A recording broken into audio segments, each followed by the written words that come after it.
welcome Ipsita to Kozhikode. Yeah. So we'll start a conversation.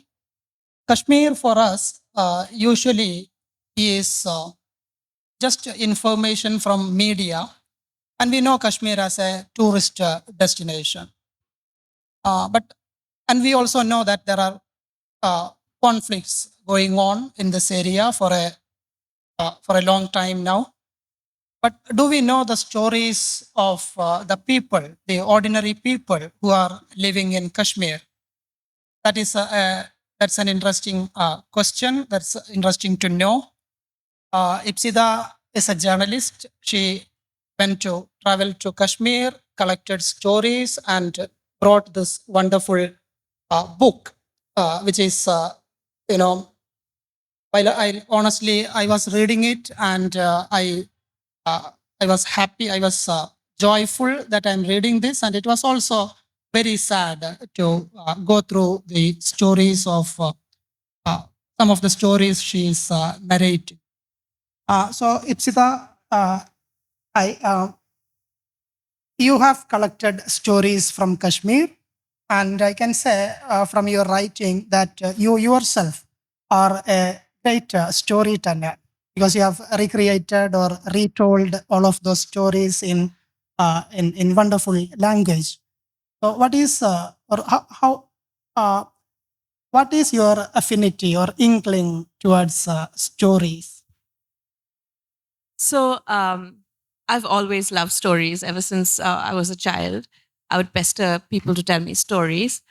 But when I started traveling to Kashmir to report, especially in the early years, 16, 17, 18, after 2019, it's a different time already. It's a time of silence.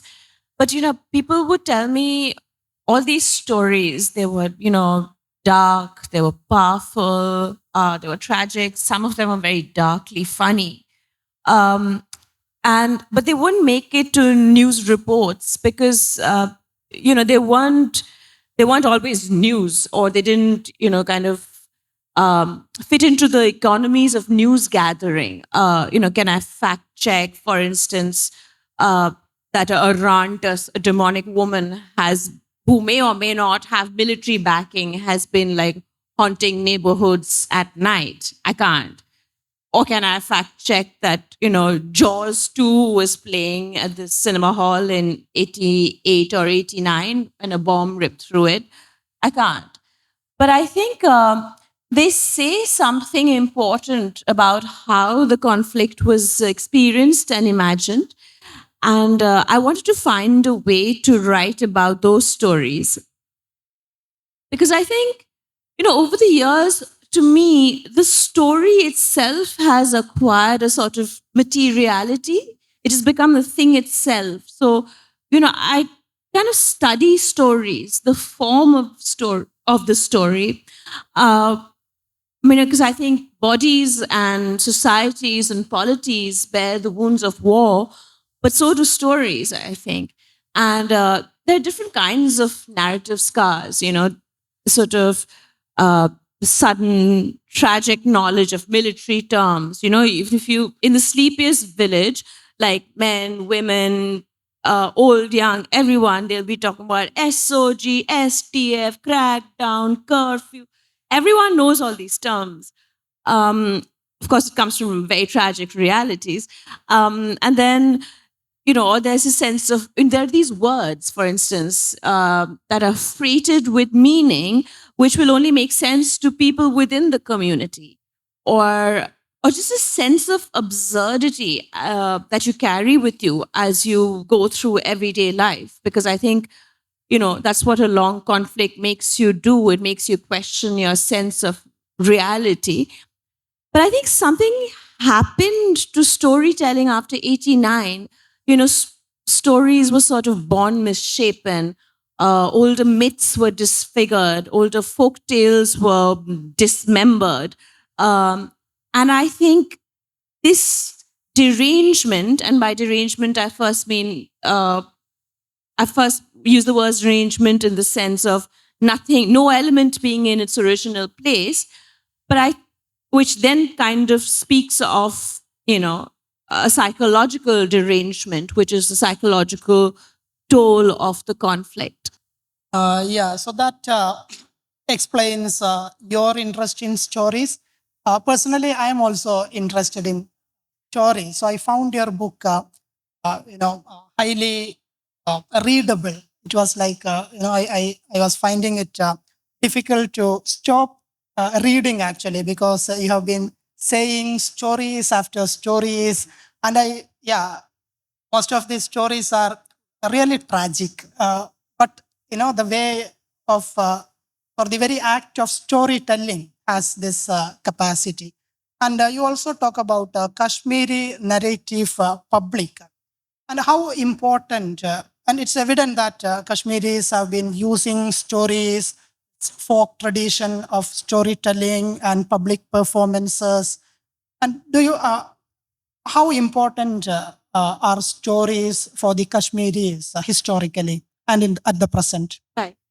So once I got to know Kashmir a bit better, I realized that, storytelling didn't begin in 1989. It's generally taken to be the start of the armed conflict. There are very old, very rich traditions of storytelling in Kashmir. And, a lot of Kashmiri scholars will talk about the Dapaan tradition, which is mainly an oral tradition, although it has also passed into written texts. Dapaan is a Kashmiri word which means it is said. And if you start with Dapaan, it first means that a story is first a story. And then it can be anything. It can be, myth, rumor, recorded history. But the point is that someone somewhere told this story. So it is said, Dapaan. And there are very sort of, as I said, old, rich traditions of storytelling. And I think many of these folk traditions are concerned with history keeping and popular histories that must be guarded from power, which would like to bury these stories. Because according to Kashmiri popular history, Kashmir has lived through 500 years of zulm or oppression. And so, for instance, Bhan Pathar, which is a sort of satirical folk theatre, which is often satirical folk theatre. It satirizes power. There are kind of a set of stock plays that have survived for centuries, but they have no written script.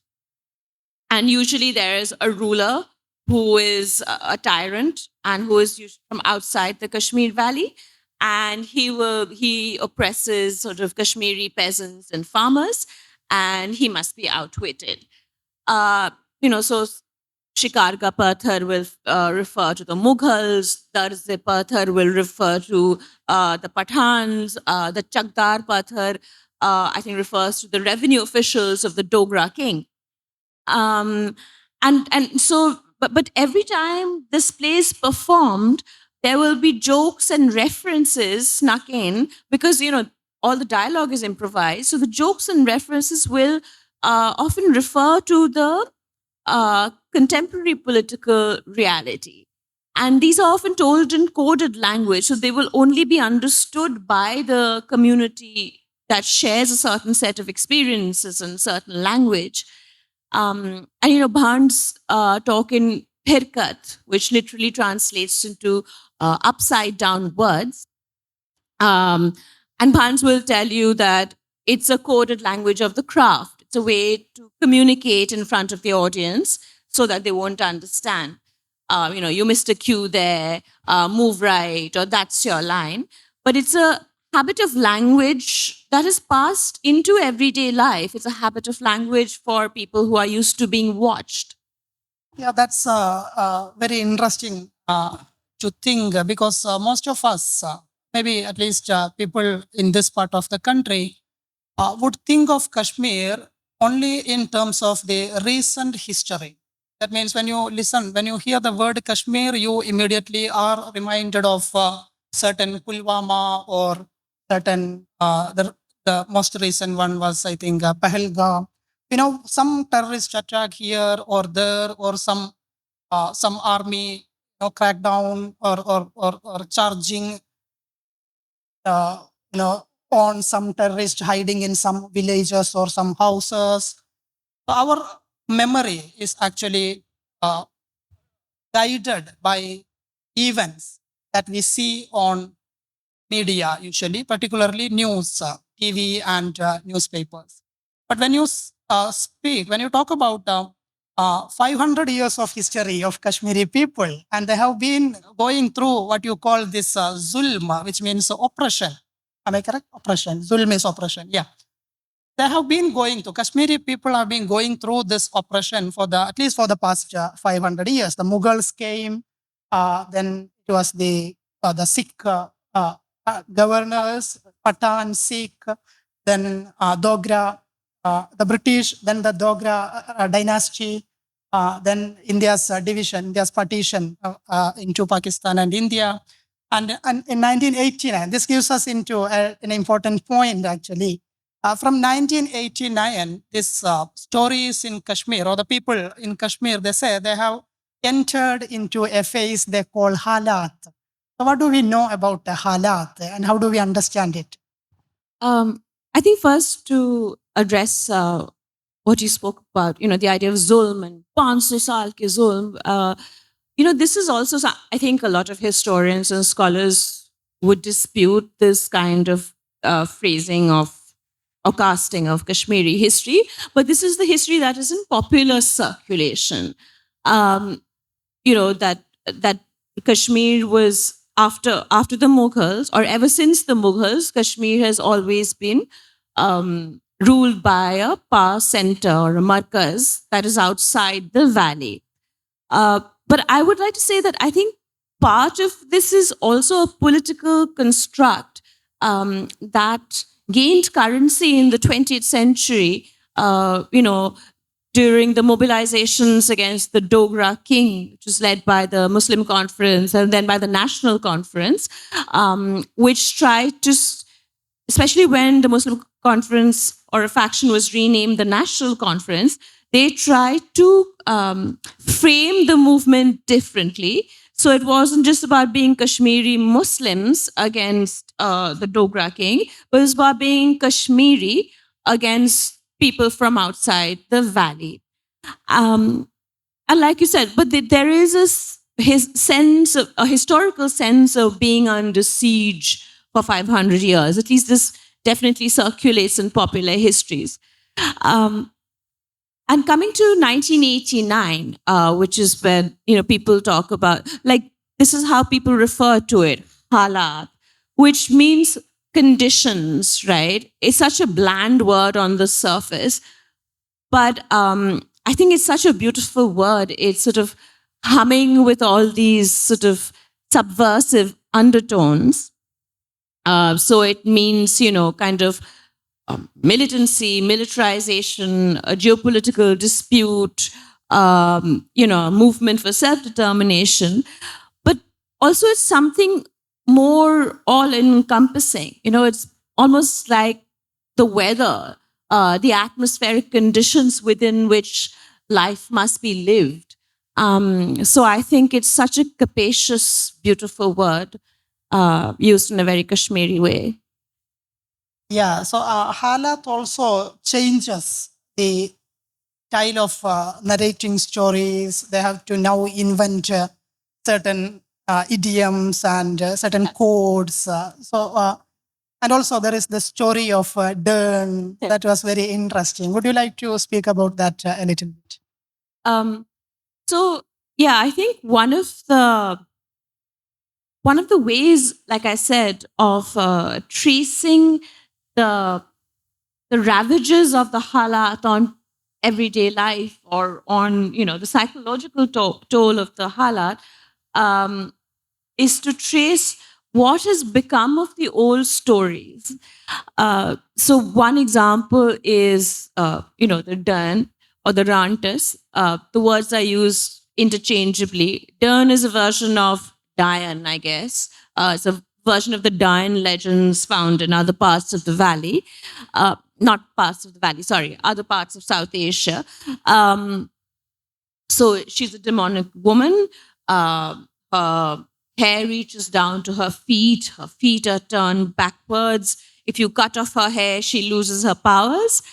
And she preys on people who stray outside at night. And she can't enter unless you give her permission.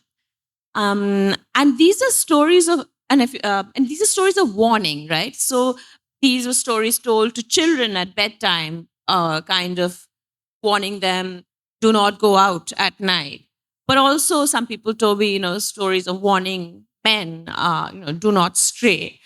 And the Rantis kind of patrols the outer bounds of villages and homes, kind of maintains the social order.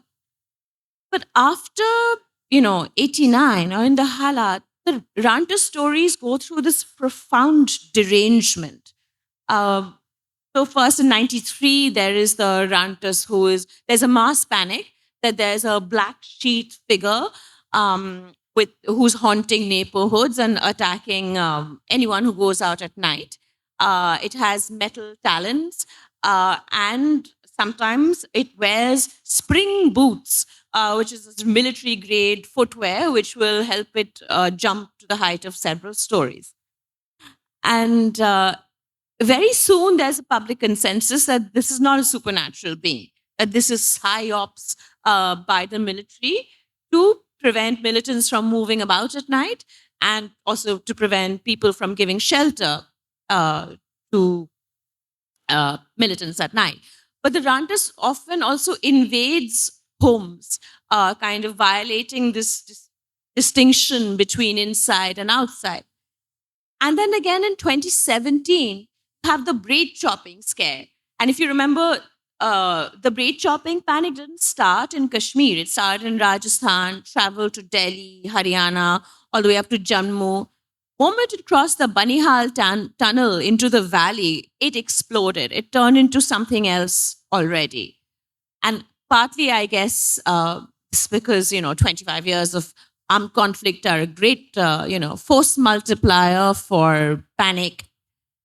But I was also interested in the way stories haunt stories. So, I interviewed people about the braid chopping scare in 2023, so 6 years after it happened. But I was struck by how the elements of the Ranter stories cropped up in the stories about the braid chopper. The same spring boots, black sheet figures attacking women. Except here, the women, they were having their braids chopped off. And if you remember in the original Rantis legend, the Rantis loses her powers if you chop her hair off. So who's the Rantis? Who's her prey in these stories? All the elements of the original story are thrown into confusion. And this derangement of narrative elements, I think, then speaks of the psychological derangement of conflict. So the psychological operations of letting a ghost into the street and terrify people so that they won't come out, they won't keep meetings at night. And it would also stop people from moving around, particularly from house to house. So that's quite... as I said, it is a terrifying experience to live through. But when we listen to the stories, it becomes, very interesting to know. That is the power of the story I was saying in the beginning. And you're in the book, you say you are not a historian, you are a journalist. And you're also kind of quoting Ranajit Guha's this thing about history from below or history from, other marginal point of view. So I think you will be accepted as a storyteller and a historian at the same time. Anyway, I will ask one more question. I feel we have so much to talk, but so little time. So I will stop with this question and we will pass the session to the audience for their questions. So can you speak about the wedding songs briefly. There are great descriptions of these wedding songs and that kind of a tradition. So, the thing about wedding songs is that there's a form of wedding song which is called the Vanvon, which is written or not written. It actually these are all oral traditions, so they're improvised, composed and improvised by women and sung by women during weddings. And usually they describe the rituals of the wedding, and they will follow a certain beat, 1, 2, 3, 1, 2, 3. But the interesting thing is that a lot of these, because they improvise, very often there will be references to the world outside and what is happening in the world outside. So someone told me about Van Wun sung in 2016, which was when, this Hizbul Mujahideen commander called Burhan Wani had just been killed. And there were mass protests. And people, there were curfews, and many protesters had also been killed. And so all wedding ceremonies were very truncated. Many wedding dawats were cancelled. But so one wedding happened, it was very small, just immediate family could attend. And so the Vanvon referred to these conditions, to the halat, so to speak, that you're a lonely groom stepping out into the empty streets.